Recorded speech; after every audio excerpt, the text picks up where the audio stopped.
Hi beautiful people, welcome back to another video on the Bobbie Ella channel.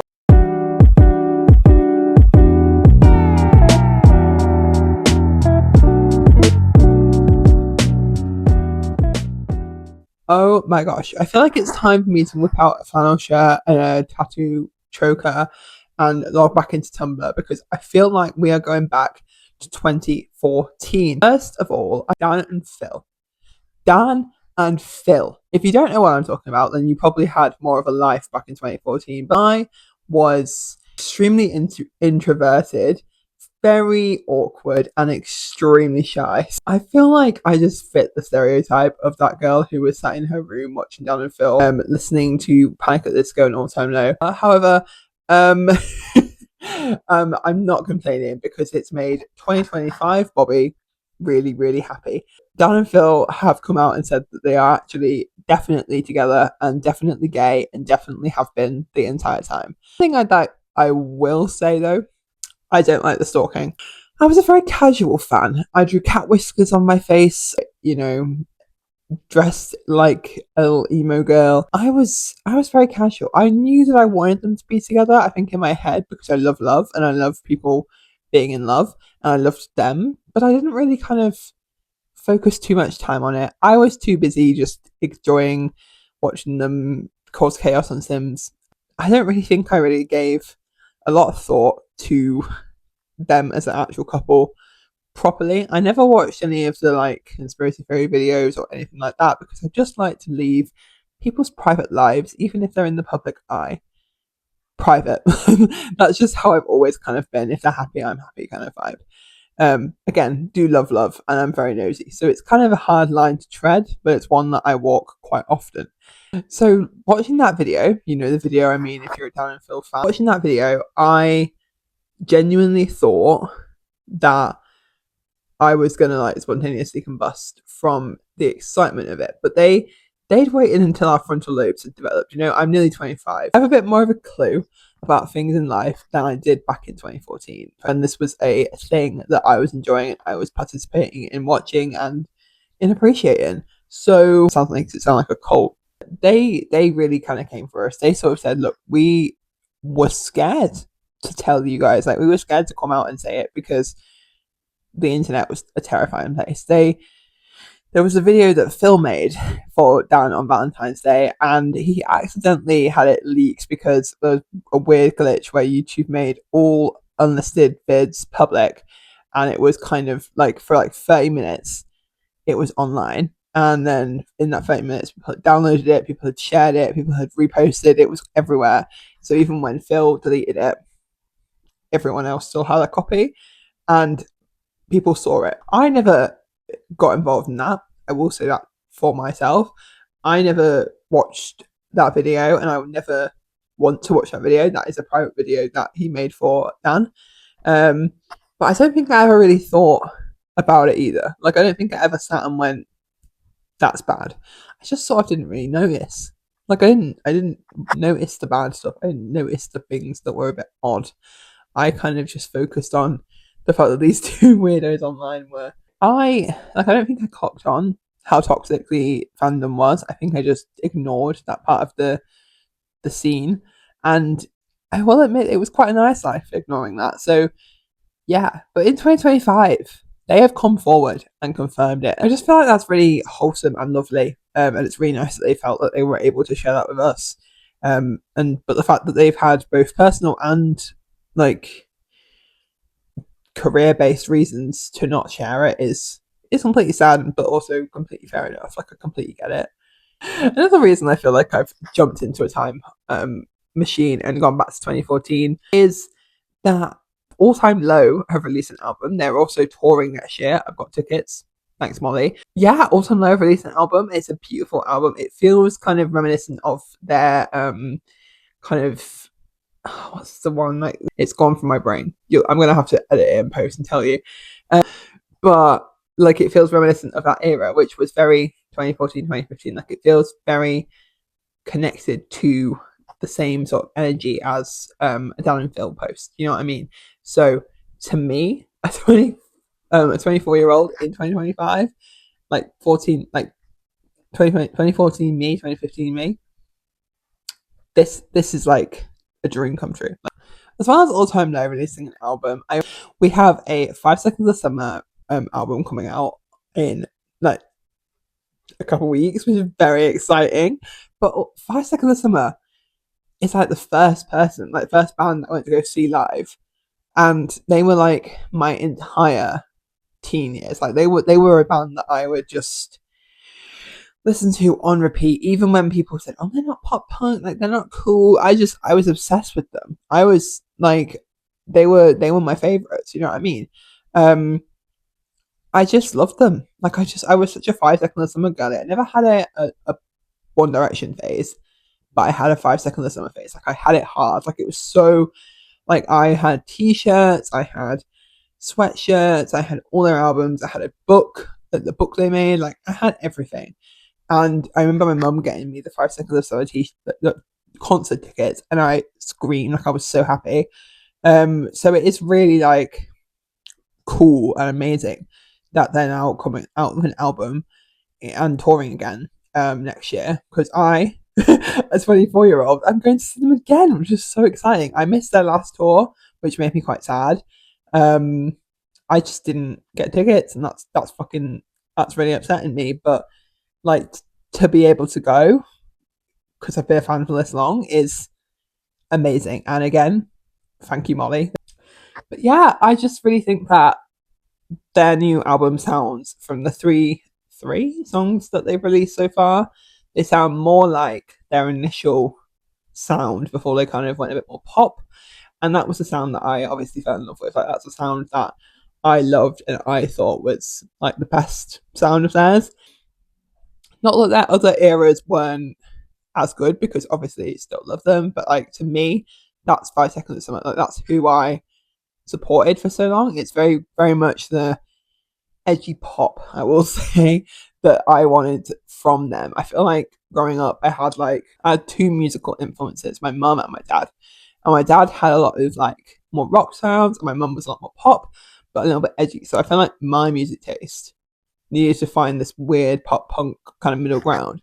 So bands like All Time Low, 5 Seconds of Summer, although questionably whether that's pop punk or just a little bit of edgy pop, whatever, I don't care.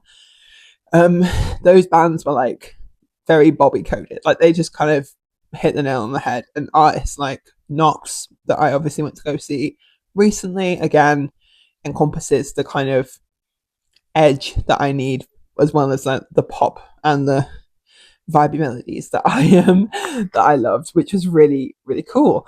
So I loved that 5 Seconds of Summer have released an album again, or are releasing an album again, and it sounds as good as their initial stuff. I love it.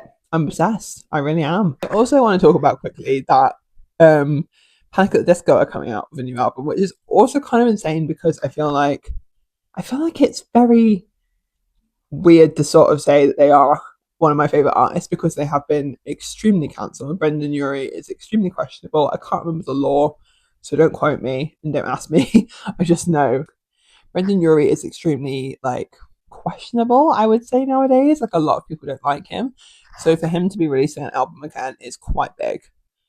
But it's also, again, reminiscent of 2014, 2015 Bobbie, who would walk around school with her headphones in and not really talk to anyone. So I'm really excited for the fact that that era has come back, and I'm such a different person, but I still really appreciate it. So I'm buzzing, to say the least. Traitors obviously wrapped up its first season of the celebrity one in the UK. I like the fact that the Traitors have a celebrity one in the UK that's not connected to the civilian one, because if you've watched the show for the American one, and I think there's like might be another country that does a similar model, their Traitors is 50-50. Like it's celebrity and it's civilian. So to me, I actually really like the fact that this was like separate, because my thing about the civilian Traitors is I love the fact they all don't know like they all don't know each other. They all don't have this like, there's no superiority at all, but they all like, because I think when I watched the American one, there's like that element of celebrity versus civilian, like a lot more power in the celebrities' hands than the civilians. I feel like it's nice in a way to have separate for that, but also the celebrity one, they were so much more chilled. Like, you can tell me that they were not, because they were not chill. Like, that show, you cannot be chill. But it just felt like they weren't getting so irate on the round table. They were quite respectful. Don't get me wrong, there were some moments, you know what I mean? But like, I think a lot of the civilian ones, like, they don't know how to necessarily like come across on TV, and that's natural. Like, I'd be the same, and I do really want to go on the Traitors, guys. So just saying, manifesting it. I loved Alan Carr on the Traitors. I thought he was so funny. I thought that he was amazing. But I honestly was so disappointed that he managed to convince bloody Nick to vote Joe, because that was the plot twist of the damn century. But I did see it coming. Like, I thought that Nick and Joe had it in the bag up until just before the show, and I was like the last episode, and I was like, there's got to be a plot twist. Like, there's no way that it's fully convinced that Joe's not a traitor. Like, there's just something about this. Like, I feel like there's room for either Kat or Alan to convince Nick that Joe is a traitor, and they did. Alan won. What a legend! Honestly, I feel like him winning is like really nice, because he's such a lovely person.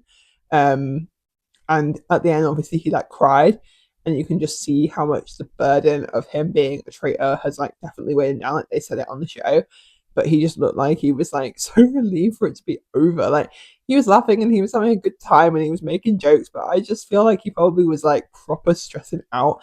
And I know that like he was obviously good friends with Paloma, and he had to kill her, and you know, all this stuff. Like, I feel like it's very interesting. I love the show for the reason that you see such nice people like Kat and Alan and bloody Jonathan.